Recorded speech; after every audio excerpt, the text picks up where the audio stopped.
যাচ্ছি রে মা, ঘরে যে কোনো বাজার নেই, তুই বাড়িতেই থাক, আমি বাজার করে তাড়াতাড়ি ফিরে আসবো।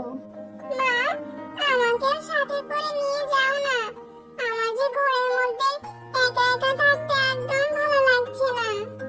মারে, তোকে যে আমি নিয়ে যাব, আমার কাছে যে বাড়তি কোনো টাকাই নেই, আর তুই বাজারে গেলে তো এইটা সেটা চেয়ে বসবি, তখন আমি তোকে কোথা থেকে কিনে দিব রে মা?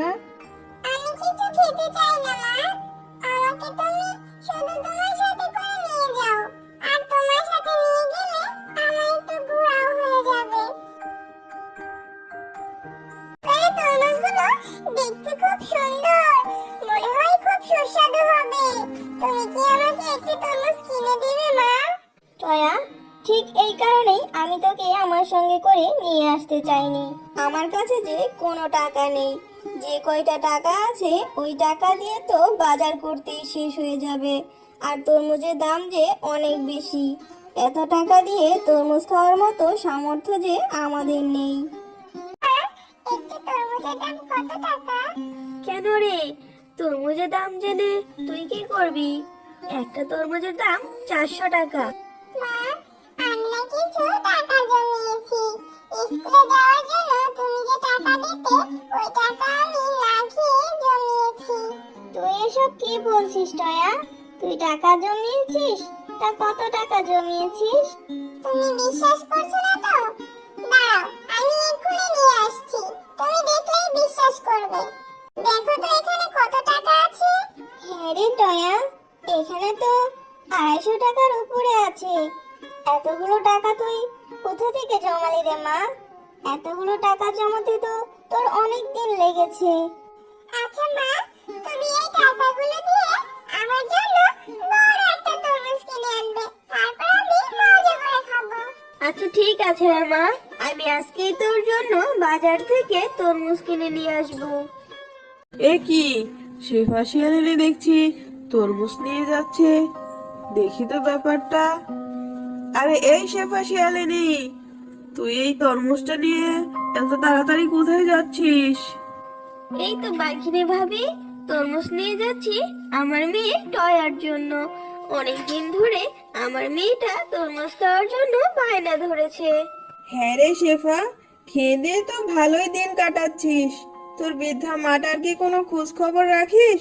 শুনেছি তোর মা নাকি বেশ অসুস্থ, তোকে নাকি তোর মা দেখতে চেয়েছে। এটা তুমি কি বলছো বাঘিনী ভাবি? আমার মা অসুস্থ? আমি এক্ষুনি যাচ্ছি, কিন্তু এই তরমুজটা তো আমার মেয়ের কাছে পাঠাতে হবে। আমার মেয়েটা যে তরমুজ খাওয়ার আশায় বসে আছে। যাই, এই তরমুজটা নিয়ে আমার মেয়েটাকে দিয়ে আসি, তারপরে আমি মাকে দেখতে যাব। তুই এটা নিয়ে কোনো চিন্তা করিস না, তুই তরমুজটা আমার কাছে রেখে যা। আমি এক্ষুনি তরমুজটা টয়াকে দেওয়ার ব্যবস্থা করছি। তুই বরং তাড়াহুড়ো করে তোর মায়ের কাছে যা। তার আগে যদি তোর মায়ের কিছু হয়ে যায়, তাহলে তুই কখনো নিজেকে ক্ষমা করতে পারবি না। তুমি অনেক ভালো গো বাঘিনী ভাবি। তাহলে ঠিক আছে, আমি তাহলে তরমুজটা তোমার কাছে রেখে যাচ্ছি।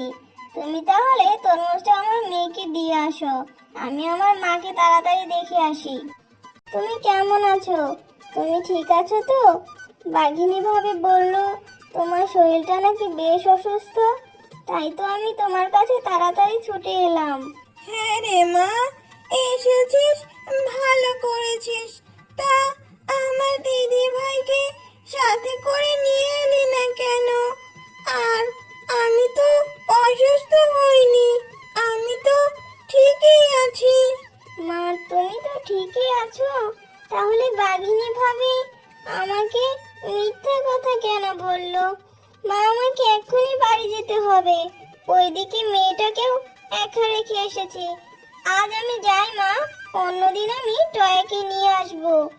আচ্ছা ঠিক আছে মা, আমার দিদি ভাইকে সাথে করে নিয়ে এসো। ঠিক আছে মা, তুমি তোমার খেয়াল রেখো।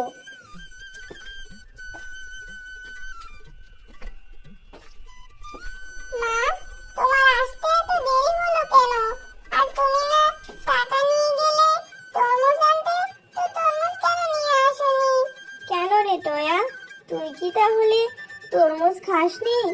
আমি যে বাঘিনী ভাবির কাছে তরমুজ পাঠিয়েছি, বাঘিনী ভাবি কি তাহলে দেয়নি তোকে? কই না তো, আমাকে তো কেউ তরমুজ দিয়ে যায়নি মা। আমি তো সেই কখন থেকে তোমার জন্য উঠোনে বসে আছি, তুমি তরমুজ আনবে তারপর আমি খাবো।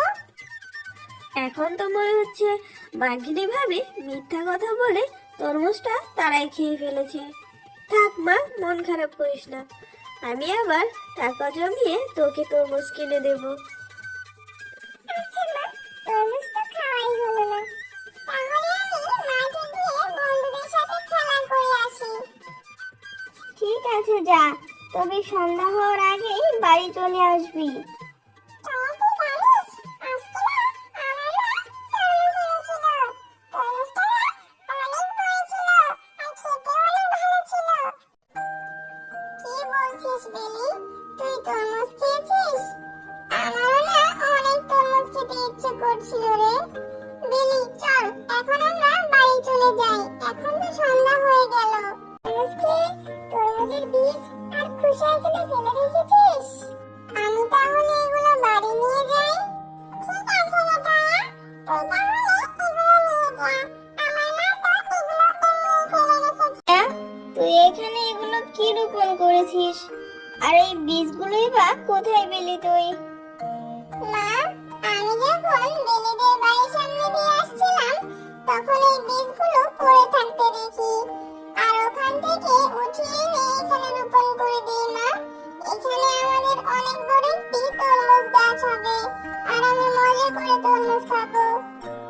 এখন আমি বেশ বুঝতে পেরেছি, আমার কেনা তরমুজ খেয়ে বাঘিনী আর তার মেয়ে ওখানে বীজগুলো ফেলে রেখেছে, আর তুই সেই বীজগুলো তুলে এনে এখানে রোপণ করেছিস।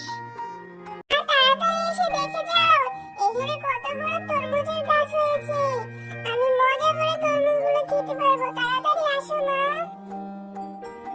হ্যাঁ রে টয়া, তাই তো দেখছি, এত বড় তরমুজের গাছ আমি জীবনেও দেখিনি। আল্লাহ নিশ্চয়ই আমাদের উপর সহায় হয়েছে রে মা। হ্যাঁ শিল্পী, তুমি সত্যি বলছো। তোমার এই ছোট্ট মেয়েটা এই গাছটির অনেক যত্ন করেছে, তাই সৃষ্টিকর্তা তোমাদের উপর রহম করেছে। আর এই গাছের তরমুজ কখনোই শেষ হবে না। তোমরা এই গাছের তরমুজ যত ইচ্ছা তত পেরে খেতেও পারো, আবার বিক্রিও করতে পারো। ও মা, কি সাংঘাতিক ব্যাপার! এই গাছ তো দেখি জাদুর গাছ। আচ্ছা ঠিক আছে তরমুজ গাছ, আমরা আজ থেকে তোমার তরমুজ পেড়ে খাবো এবং বিক্রিও করব। তরমুজ আছে গো তরমুজ, মিষ্টি মিষ্টি তরমুজ, খেয়ে যাও, নিয়ে যাও। শেফা, তুই এতগুলো তরমুজ কোথায় পেলি? তুই তরমুজের ব্যবসা শুরু করেছিস নাকি? এর মিথ্যে কথা বলার জায়গা পাস না বুঝি? তুই নিশ্চয়ই তরমুজগুলো চুরি করেছিস, আমিও দেখে নেব। তুমি অনেক খারাপ। সেদিন তুমি ছোট্ট মেয়েটির তরমুজগুলো খেয়েছো, আবার এসেছো এই গাছ থেকে তরমুজ চুরি করতে। এই নাও, আমি তোমাকে শাস্তি দিচ্ছি। এখন থেকে তুমি শাস্তি ভোগ করো। আমার ভিতরটা জ্বলে পুড়ে যাচ্ছে। ওই জাদুর গাছ, তুমি আমাকে ছেড়ে দাও, আমি কখনো আর লোভ করবো না। শেফা, তুই আমাকে ক্ষমা করে দে বোন। জাদুর তরমুজ গাছ, বাঘিনী ভাবিকে প্লিজ ক্ষমা করে দাও।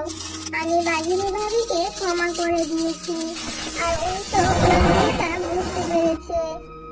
ঠিক আছে শেফালি, আমি শুধু তোমার কথাই এই লোভী ভাগিনীকে ছেড়ে দিচ্ছি, কিন্তু এরপরে যদি তোমাদের আবার কোনো ক্ষতি করতে চাই তাহলে এর ফল ভালো হবে না।